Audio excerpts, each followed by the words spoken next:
It was a Tuesday night, late. The rain was coming down in sheets, plastering the windows of the old Victorian mansion. Inside, Silas Blackwood, a man known for his eccentric habits and even stranger collection of artifacts, was hosting a small gathering. Witnesses say he was in good spirits, regaling his guests with wild tales of his latest acquisitions. Then, at precisely 11:53 p.m., the lights flickered. There was a blood-curdling scream, and silence. When the police finally broke down the door, Silas Blackwood was gone. Every room was untouched, every object accounted for, except the man himself. So what happened to Silas Blackwood?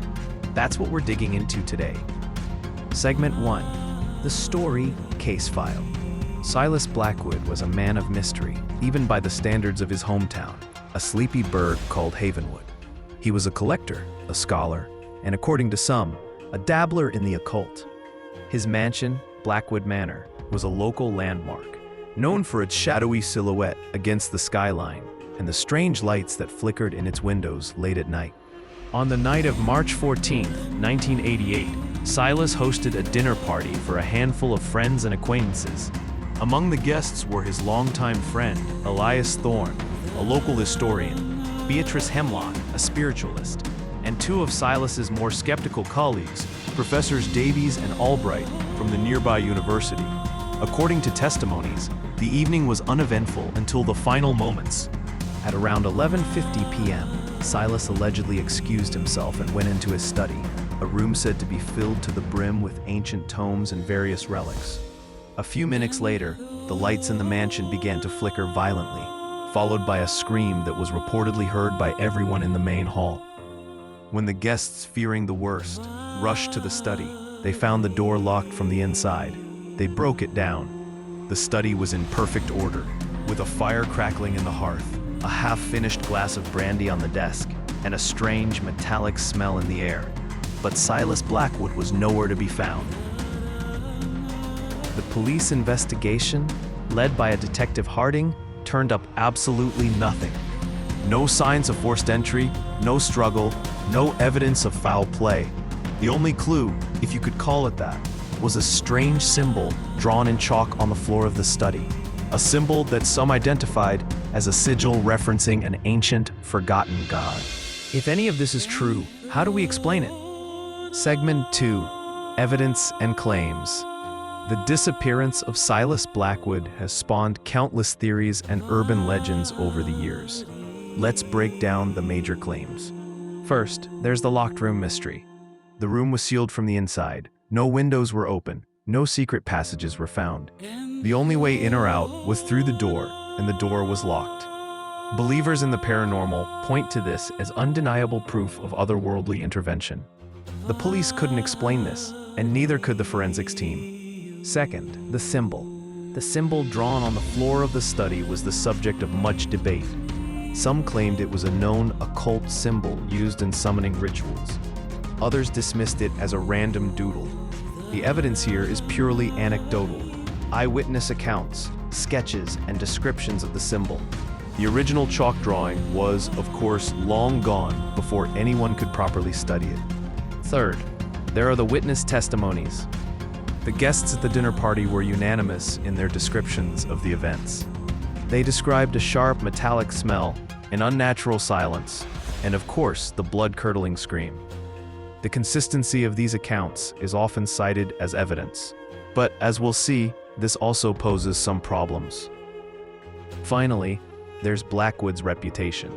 He was known for collecting bizarre artifacts and delving into forbidden knowledge. Some claim he was experimenting with dangerous forces, and his disappearance was the ultimate consequence. On the surface, this sounds like a classic mystery, but there are problems. Where's the body? If he simply vanished, where did he go? And how does it all connect? Segment 3. Possible explanations. Let's explore some possible explanations, starting with the more rational. First, a simple, if less exciting explanation, a staged disappearance. Could Silas Blackwood, for whatever reason, have wanted to disappear? Did he have enemies? Was he in debt? This would explain the locked room element, allowing him to create the illusion of a vanishing act. Someone could have helped him escape via a hidden exit, a secret passage, possibly one that has since been sealed or destroyed. Of course, the lack of any evidence supporting this theory is the main hurdle. Second, we can consider a more sinister scenario: murder. Perhaps someone, possibly one of the guests, killed Blackwood and somehow concealed the body. The metallic smell might have been a chemical used to clean up the crime scene. The locked room scenario could have been staged like a magic trick. This is supported by the fact that certain guests had means, motive, and opportunity. But again, there's no clear evidence. Third, and this is where things get interesting, we can look at some more speculative theories. The believers point to the paranormal, the occult, perhaps even a dimension shift. The symbol could have been a gateway, and Silas Blackwood unwittingly opened it. The scream could have been a cry of terror as he was transported or consumed. This, of course, is the least provable, but also the most intriguing. Segment 4. What we can actually say. So what can we actually say about the disappearance of Silas Blackwood? We know that a man vanished from a locked room under mysterious circumstances. We know that the police were baffled and that the case remains unsolved to this day. Beyond that, not much. The staged disappearance is plausible, but the lack of any supporting evidence makes it unlikely. Murder is possible, but without a body or conclusive evidence, it's hard to say. The paranormal explanation, while exciting, has no basis in fact. The boring explanation is usually right, but here, a few details still refuse to sit neatly. Segment 5. Host Reflection. As someone fascinated by mysteries, I find the Blackwood case compelling.